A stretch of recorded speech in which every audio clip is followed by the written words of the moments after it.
All right, great. Well, I know I say this a lot, but it's always true. But I am looking forward to this talk too. Uh, this is this is very exciting one. You may have seen it on the agenda. I've heard some people say that they're here for this talk, but we'll be hearing from Samantha Gamble, who is the founder of the Artemis Alliance and many other things, which I'll get to in a second. So, one of the capabilities that Operation Safe Escape has recently stood up is what we call offensive intelligence. So, it's our first offensive capability. And I mentioned this earlier on in the introduction yesterday for day one. But what offensive intelligence means is that it allows us to use OSINT techniques. We have Julie, who mentioned that, who's on the call that helps run this, to use open source intelligence techniques and other techniques and tactics in order to identify, unmask, and aid in prosecution of primarily child sexual abuse material, CSAM groups, but also human trafficking organizations, different forms of human trafficking, and also non-consensual pornography groups that are sharing these images. We have quite a process for doing this. Of course, standing up, as Julie had mentioned in our introduction today, we'll be standing up a CTF. A CTF is a capture the flag for those not familiar, that will allow us to help generate some of the initial flags that lead to investigations. So what these are opportunities to find some of the initial indications that a child may be in trouble or being trafficked or any number of things that can then be passed up to the team that can dig in a little deeper, record what they have, document the evidence, and work with our law enforcement partners in order to break up these groups and aid in prosecution. So I think Samantha is popping up here in a moment. Right, I think she is coming in, so we'll give her just a moment for that. But I'll continue for her introduction as we do that. Samantha is a survivor, a leader, and advocate, and a dedicated champion in the fight against technology facilitated abuse. I cannot underline that enough. That is very true. That this is something she's dedicated her life to. Ender, are you saying that I am muted? Can you all hear me? Can anyone hear me? Oh, okay. Thank you.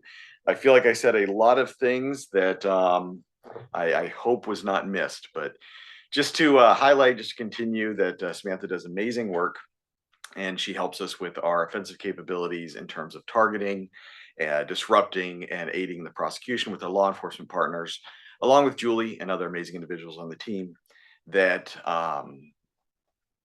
that can reach out and disrupt those groups. Samantha is also the founder of the Artemis Alliance, where she leads a team committed to combating internet crimes against children by providing critical investigative support for law enforcement. So I will riff for a second without getting into too much of the secret sauce. One of the difficulties, of course, in these groups is attribution is very, very difficult. They try very, very hard to stay hidden and to share things in a way that doesn't come back to them. And oftentimes attribution can be very risky as well. In a lot of cases, these are organized groups. It's not always just individual creeps sharing things with one another, but it's a business. It's a cottage industry. It's a big business as well, of creating and distributing these types of imagery and videos and more. One thing that we found more and more that is concerning, and this is something that is well documented, so this isn't necessarily anything that we wouldn't want to share otherwise. But at one time, it was you had to really look to find these kinds of resources. You had to get on the dark net. You had to know who to ask and all these other tricks in order to find it. Basically, they tried to restrict as much as possible who was on the distribution. But now things are happening a lot more in the open. And in certain areas, things are being shared very openly and freely. So in one way, it's made investigations certainly different, in some ways easier, but in other ways, the spread has made it far more difficult. So Samantha, thank you so much for being able to log in. Sorry you had a little bit of trouble getting in there, but turning it over to you. Oh boy. Okay, let me go over to my tabs so I can share it properly. Da, da, da.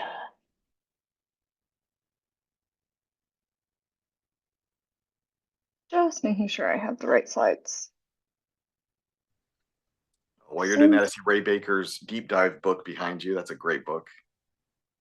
It is a great book. I love it.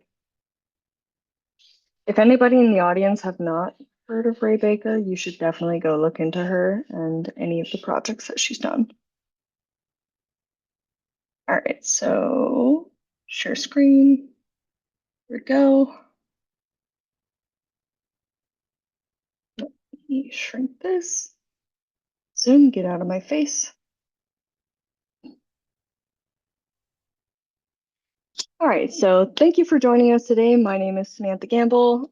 This presentation is based on the whole mindset of think bad and do good, and how we can hunt modern day child predators using open source intelligence. My introductions are never great.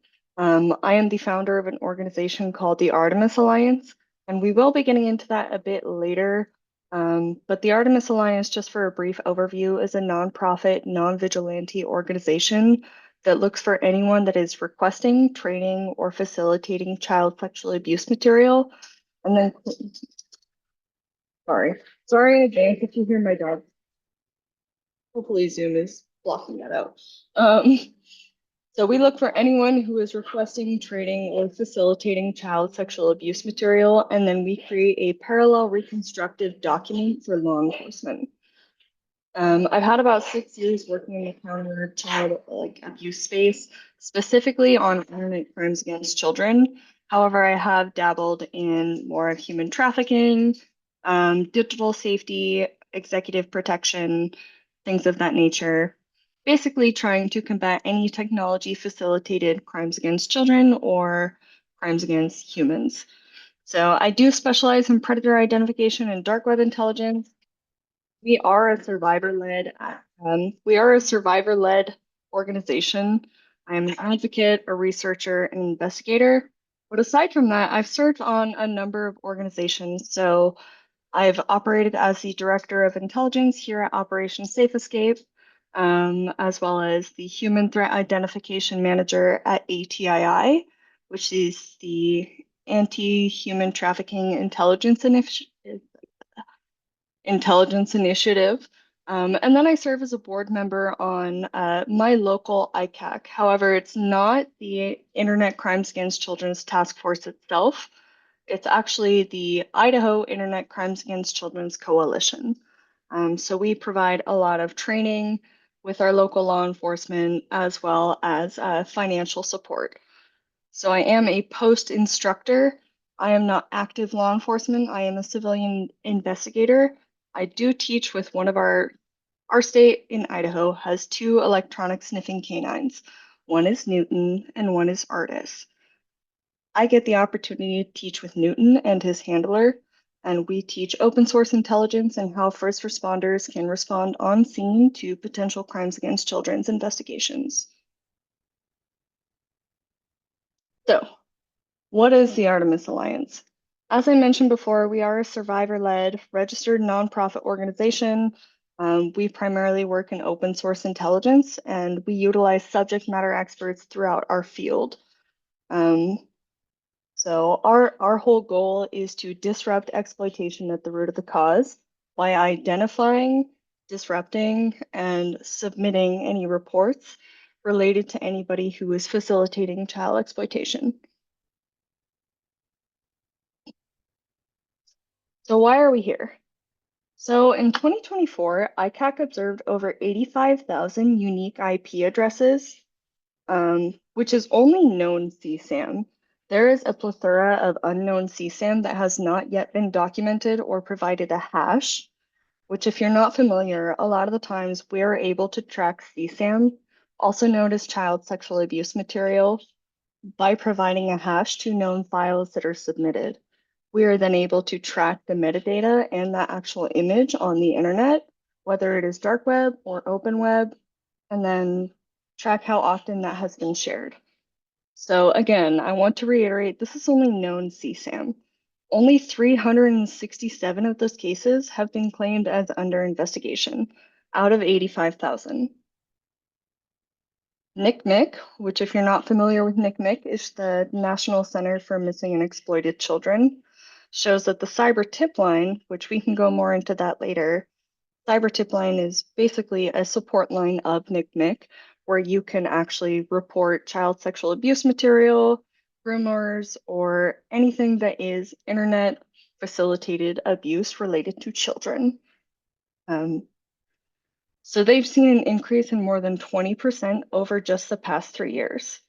Yet urgent reports where a child is at risk has grown more than 140%. So what we're seeing is originally it was a lot of just requesting, trading, and facilitating actual CSAM files. Now we are seeing direct imminent harm to children. So I don't have two screens, but I would like to ask the audience, what do you think happened within the last 3 years? What was the increase, do you think? Exactly. So COVID is right.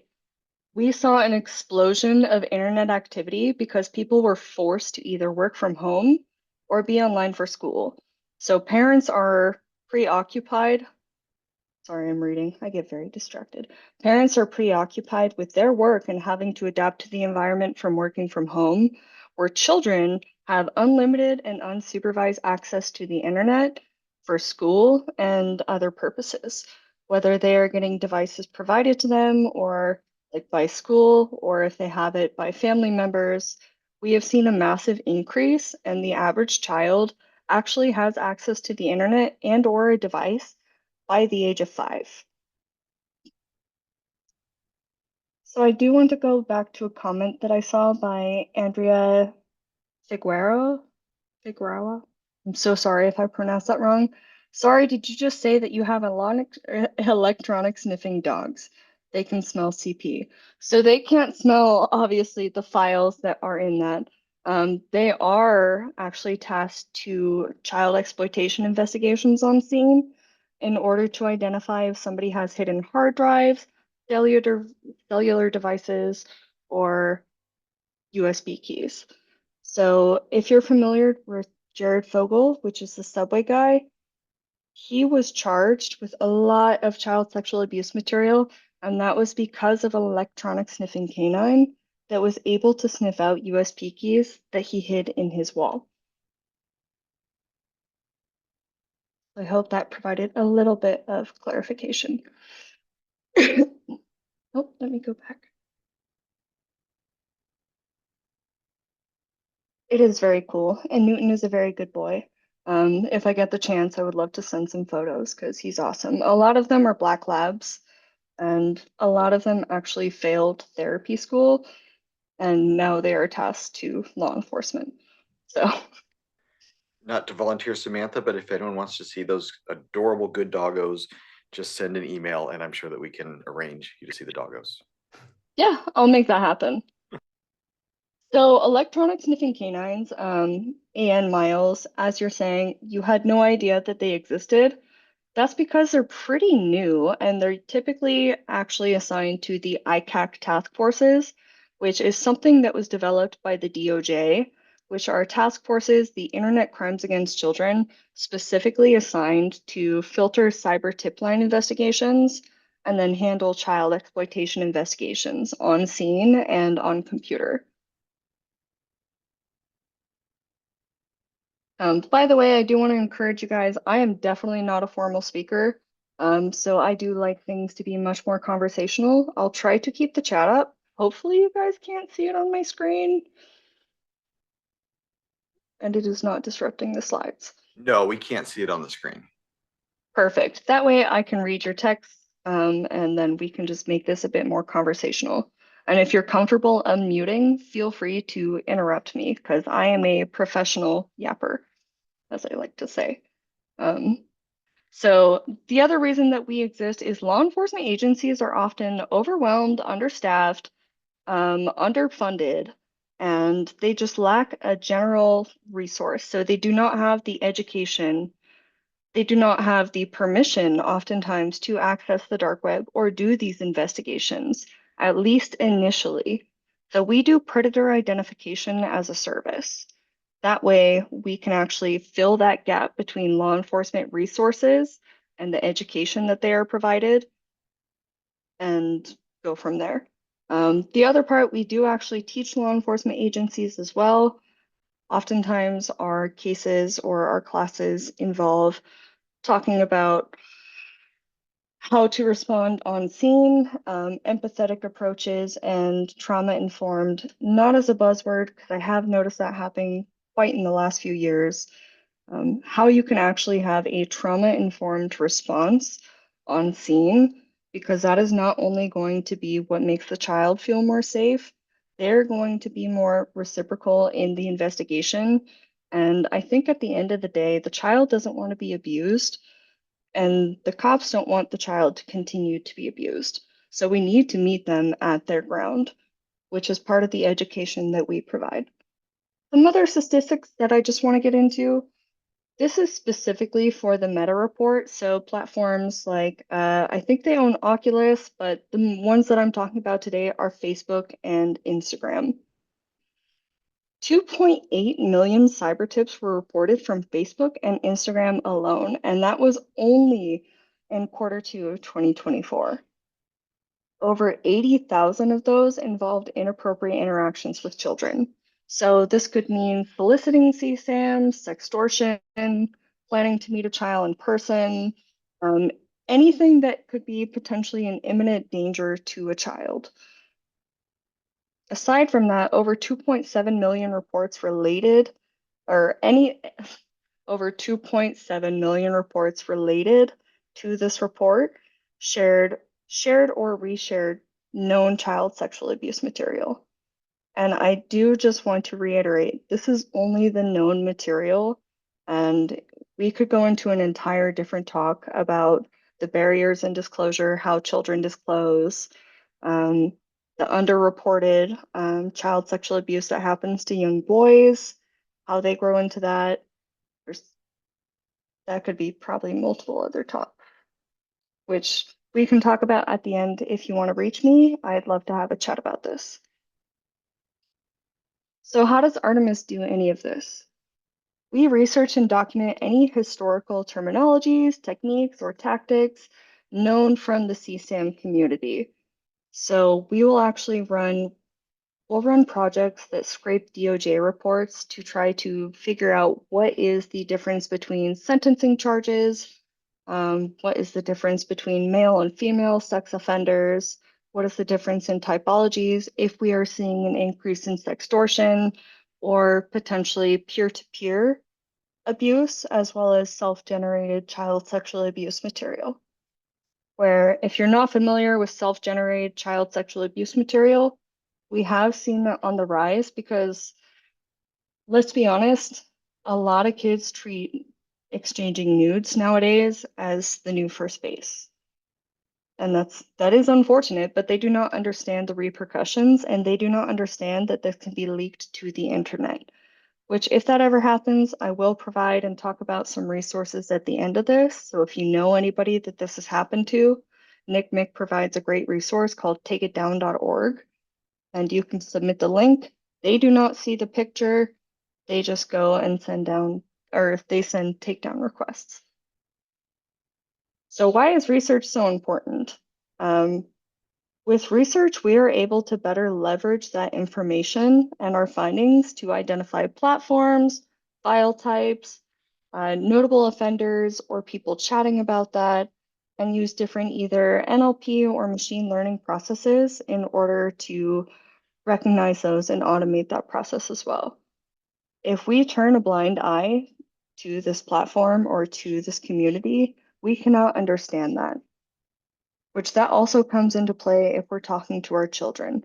Our children cannot protect themselves if they do not know what they are looking for. I also was that kid. So of course you're not going to have the same discussion with your 5-year-old that you would your 15-year-old.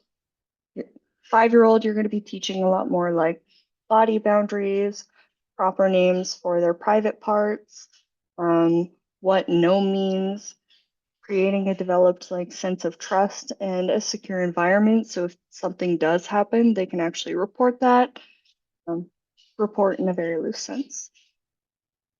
So once we leverage our findings to identify platforms or individuals, we conduct in-depth OSINT investigations or digital footprint assessments.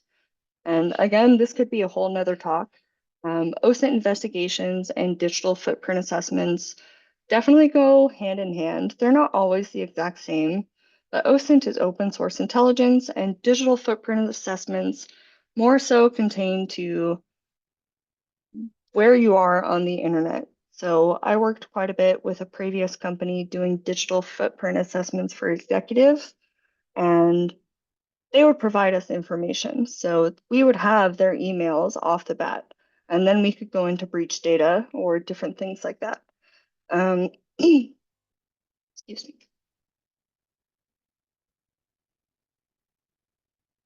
Once we conduct those digital footprint assessments, we put them into something that is called a parallel reconstructive file, which means law enforcement is able to follow our steps A to Z.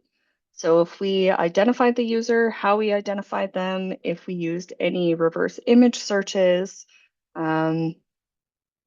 breach data, private identification information, things of that nature. We create that, put it into a file, and then work with the appropriate agency to submit the case while supporting them through their ongoing intelligence needs. So this is both local/domestic as well as international law enforcement.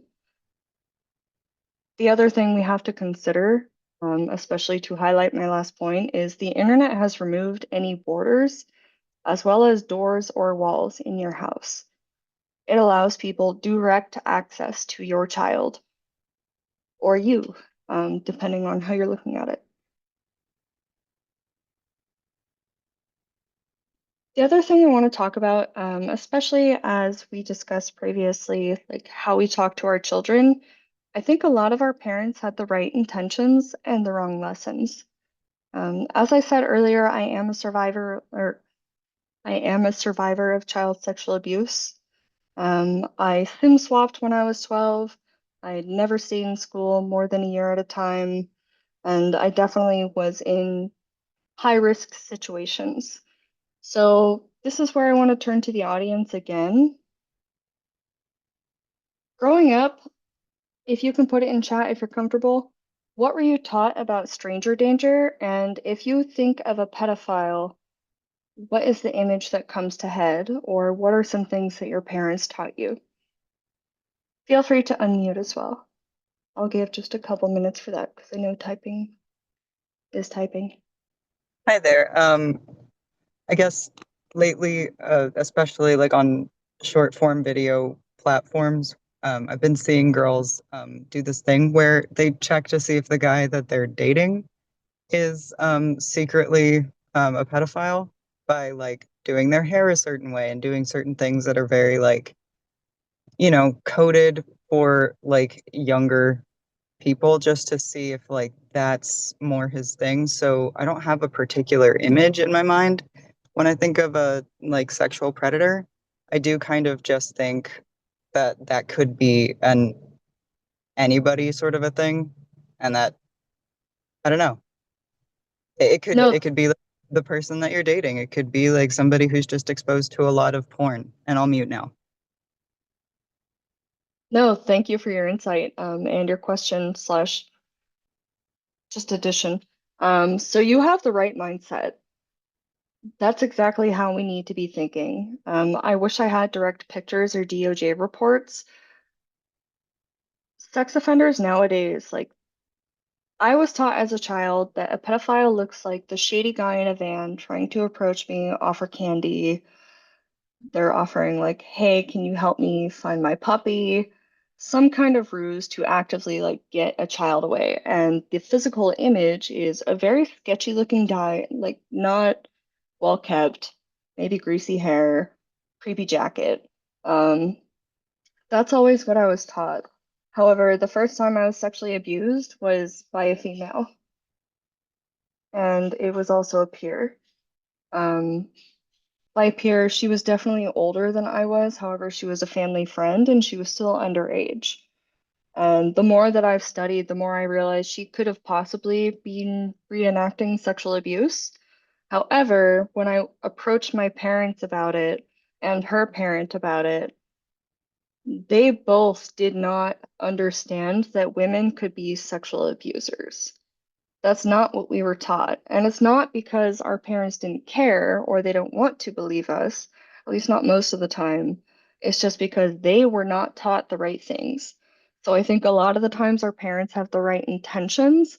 However, we need to adapt in order to meet the right lessons. And technology is advancing at an alarming rate, especially since COVID.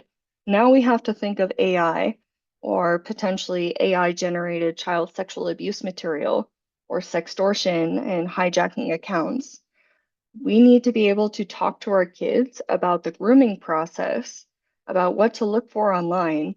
And personally, I was that kid that definitely flipped my parents the bird, or like, you don't know what you're talking about. But then I also ran an like anime chat room pretending I was an 18-year-old from Germany and then sim swapped. So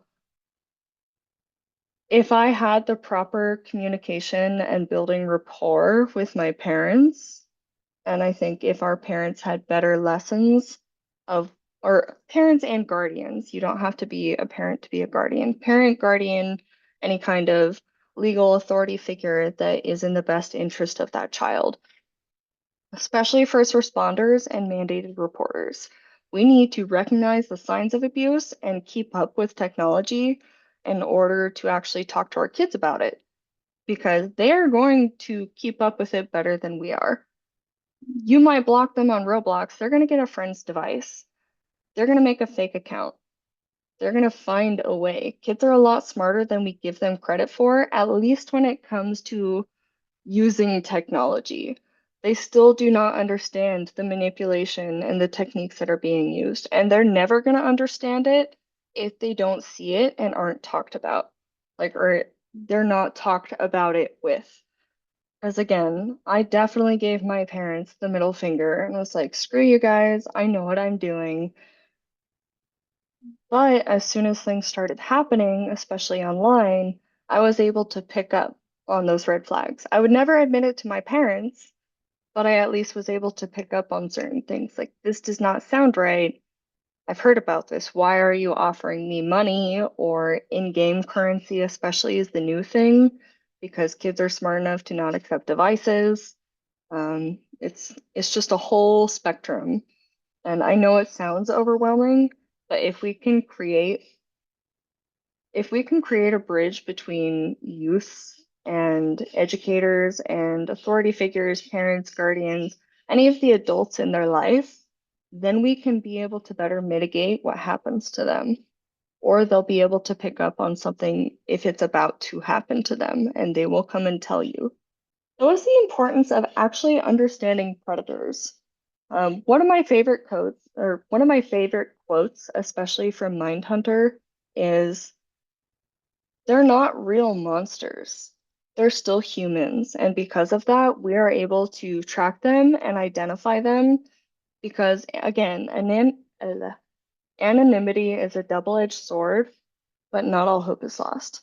So I want you to keep in mind predators are still human.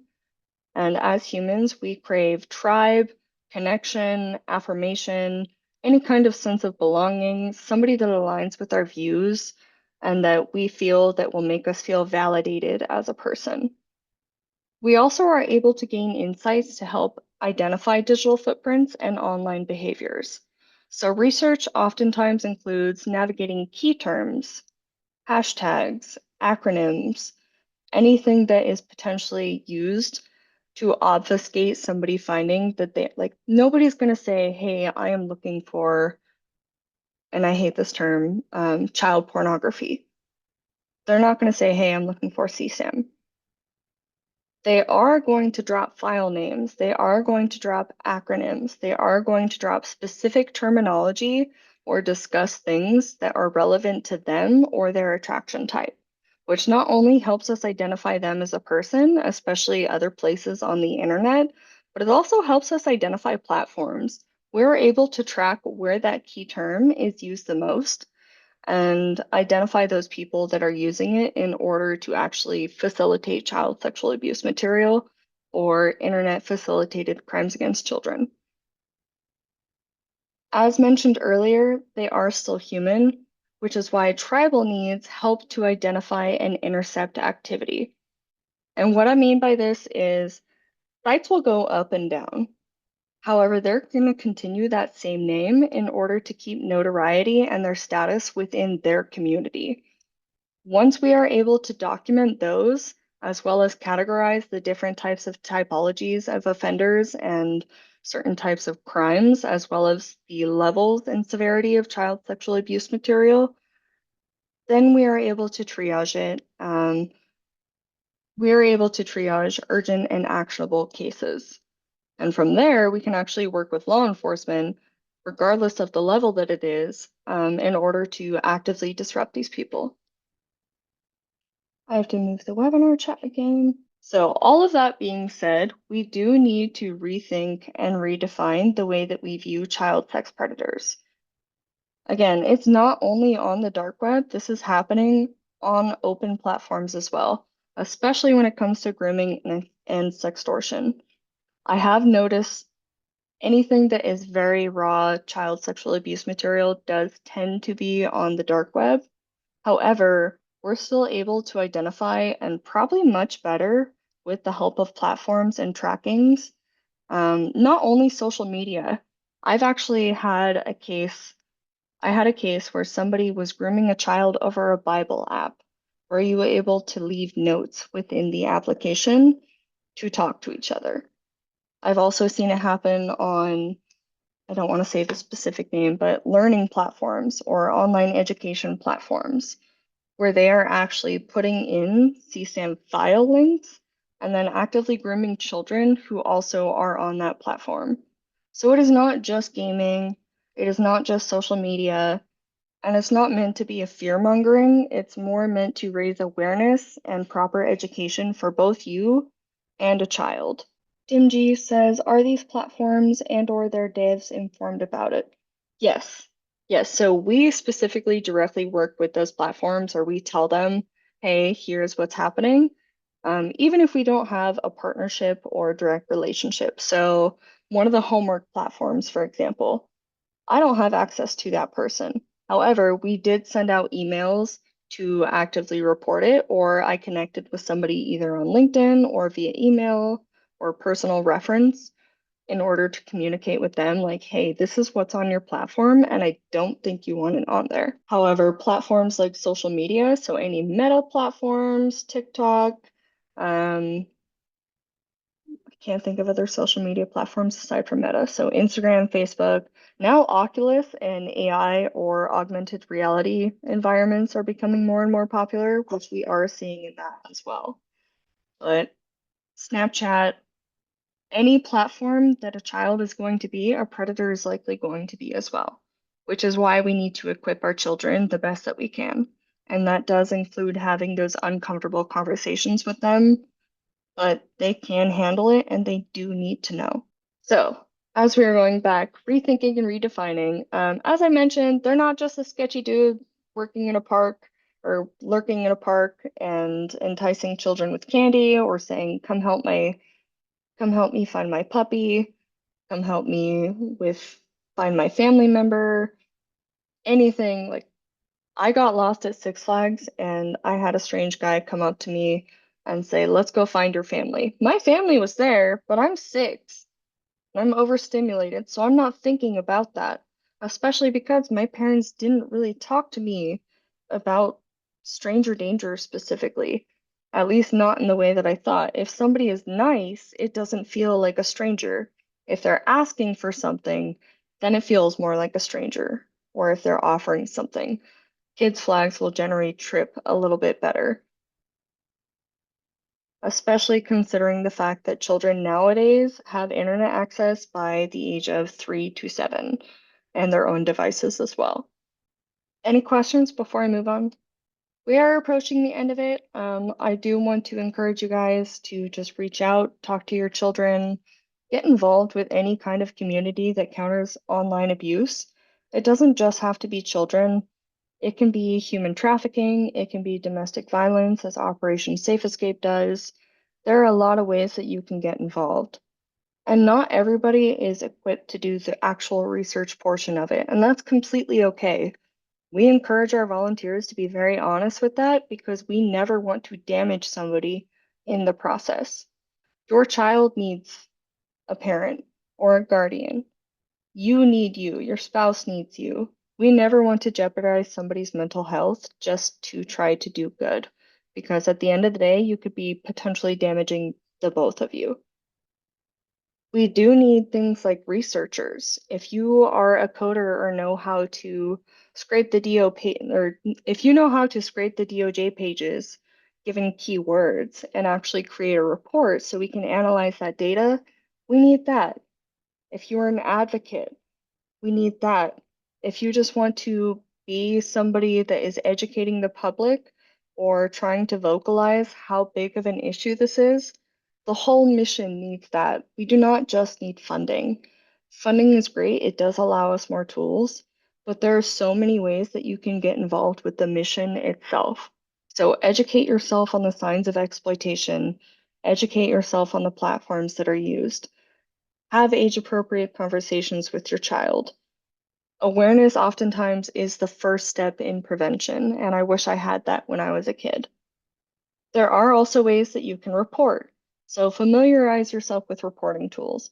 NCMEC Cyberline or Cyber Tip Line is the biggest one. There is something called takeitdown.org. So let's say your child or a loved one or somebody you care about was involved in a sextortion thing, or they sent illicit images or very sensitive, non-consensual, intimate imagery. You can go to takeitdown.org. They cannot see the actual photo at all. They do assign it a hash and then they go to the platform to take it down. No child should be growing up in fear that all of their intimate images are out of there or are out there. And it's not their fault just because it's self-generated. It's a lot of society input and influence, and they don't really know what's wrong from right, and they don't really know the implication of what it means to put images out there. So if a child ever does come to you, regardless of your relationship with them, do not shame them, suspend your anger, and just let them talk. Encourage that they did the right thing by coming to you. Tell them that there are ways to mitigate this. Tell them that it is not the end of their life and that there is hope. Because a lot of kids do not feel hope, and within the last 2 years, we have seen a huge rise in suicides by children because of sextortion or their images being online.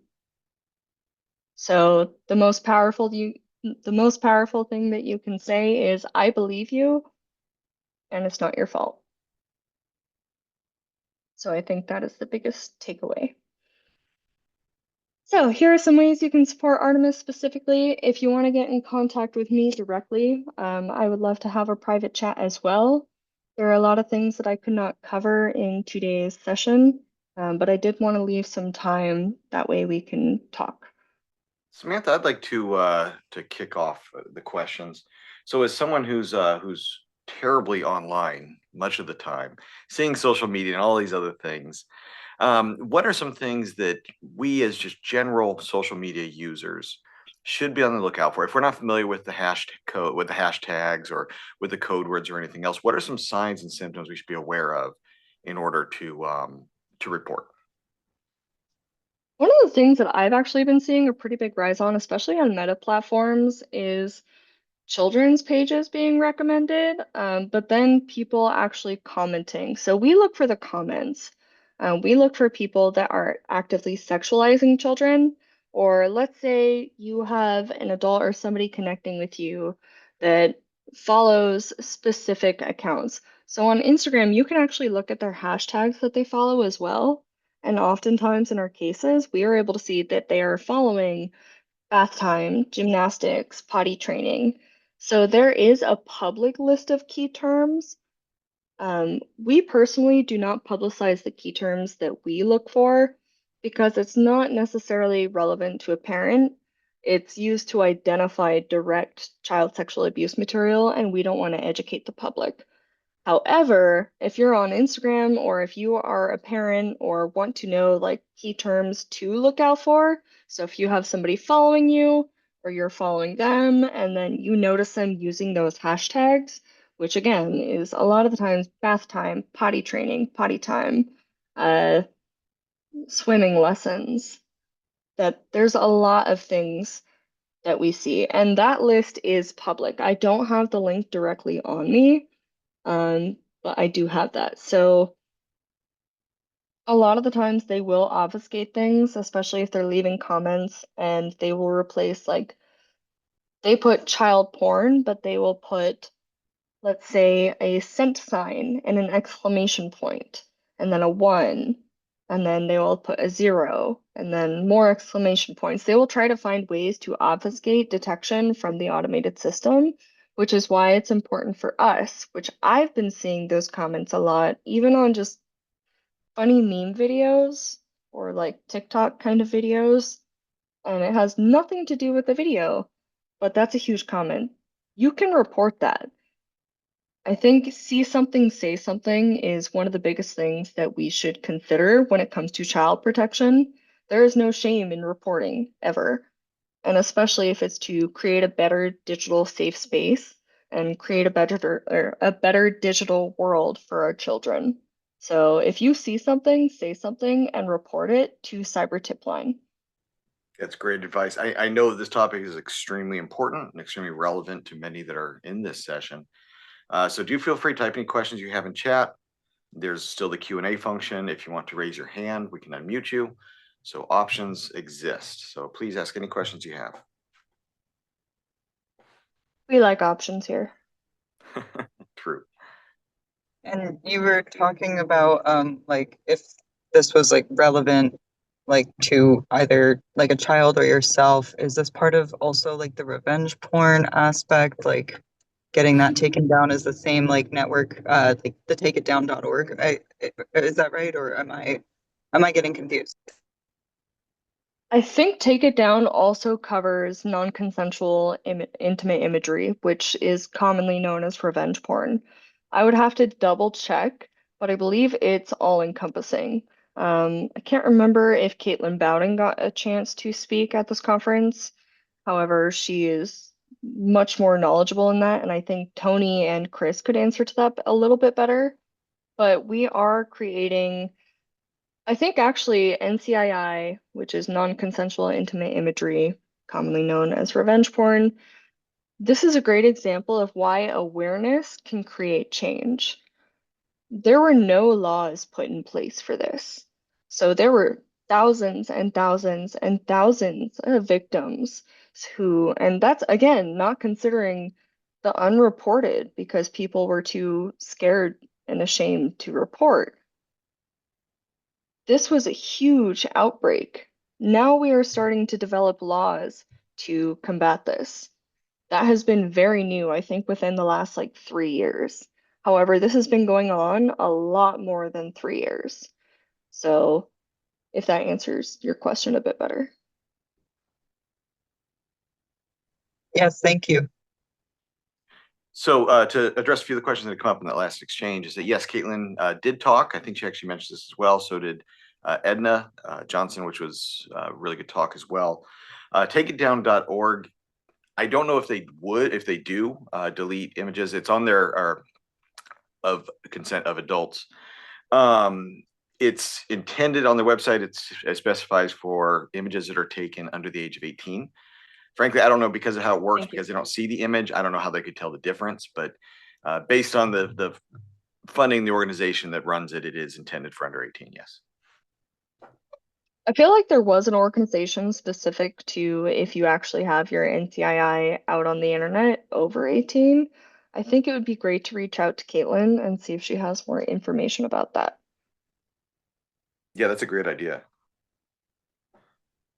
So the other question was, if someone wanted to get into the CSAM investigative space or get into the investigative space to combat CSAM, what's a good place to start? There's a lot of places you can start, and it really depends on how you define or want to combat CSAM. There are a lot of ways you can do it through advocacy, social work, being a victim service provider, working with them, being an investigator. But I personally got started by volunteering different places. I didn't even know the volunteer space for this existed. I'm not a cop. I did not go to college. I was just a very eager and hungry learner. So I attended something called DEF CON, which is a huge hackers conference, learned about an organization that does these kinds of things and got involved with them. And I was very lucky to get my career within that. So I do think that the volunteer space is a great place to start, unless you're comfortable going the federal route. You can go the federal route or the law enforcement route, but that's definitely not for everybody, and that was not for me. You would have to go through academy, and a lot of the times, even after you do that, you don't just get directly placed in a specialized unit that handles this kind of material. You could also look into volunteering for something called CASA, which is the basically a child advocacy. I can't remember the exact acronym right now, and shame on me. CASA is a great way to be involved. Just know that you would be directly working with children and victims and being their advocate throughout court and their case process. You can work with volunteer organizations such as Operation Safe Escape, the Artemis Alliance, the National Child Protection Task Force, NCPTF. They're a really great organization. So their international justice mission, or our space also needs a lot of researchers. There is so much research that has been undocumented for years. So that's the other thing. If you have technological skills, coding skills, advocacy skills, mental bandwidth to do the investigations, grit to actually see the content, which I do want to clarify at our organization, we do not house or directly view child sexual abuse material. We worked in a very monitored and structured environment that has a blur tool on it. So we do not have to directly look at the raw material. And I think that's very important to have. However, there are not a lot of other places that have that. The other way you can get involved, especially if you're looking to make a solid career out of this, is trust and safety for different social media platforms, whether it's Meta, Google, whoever owns Skype, because I've been seeing that come up a lot. Um, any kind of big platforms, they typically have a trust and safety department, and a lot of that does include counter abuse, as well as countering child exploitation specifically. You may not just be doing that, but there are a lot of different avenues that you can get involved. I'd be happy to chat more one-on-one if you'd like. Okay, and thank you for sharing that, Alexander. I think that's a really That good is it. resource. Yeah. Thanks, Do y'all know Alexander. who runs it? I don't recall. I recall the site, but I don't recall who runs it. I don't. Let me check. Sometimes I forget that the internet can answer questions. We all have smartphones. Yes. Trying to find it. They're operated by the Revenge Porn Helpline, Okay. which is part of something called SWGFL. I'm not familiar with that. I want to say maybe, actually, no, I don't know. But it says they are a charity with an international reputation that believes everyone should benefit from technology free of harm. Okay. That's something I can get behind. Yeah, and I see thank you, There's- Alexander, for sharing that. Perfect. Yeah, so it's not operated by NCMEC, but that is because NCMEC is an organization specific to children. But as we're seeing coming up, we have seen changes in the law when it comes to combating revenge porn or NCII, and we have seen a number of organizations actually putting in an effort to help combat this issue, which we did not have even 5 years ago. Yeah, it's been encouraging to see some of the legislative changes that have been taking place. For sure. Okay, I remind everyone that if you have follow-up questions as the things that Samantha said percolate, you do always feel free to email questions at protectcon.org, or Samantha did share her contact information. And we can definitely relay those questions, or she can answer them directly. Samantha, thank you so much for your time. And it's a very enlightening talk. I hope so. Thank you. Like I said, I am a professional yapper.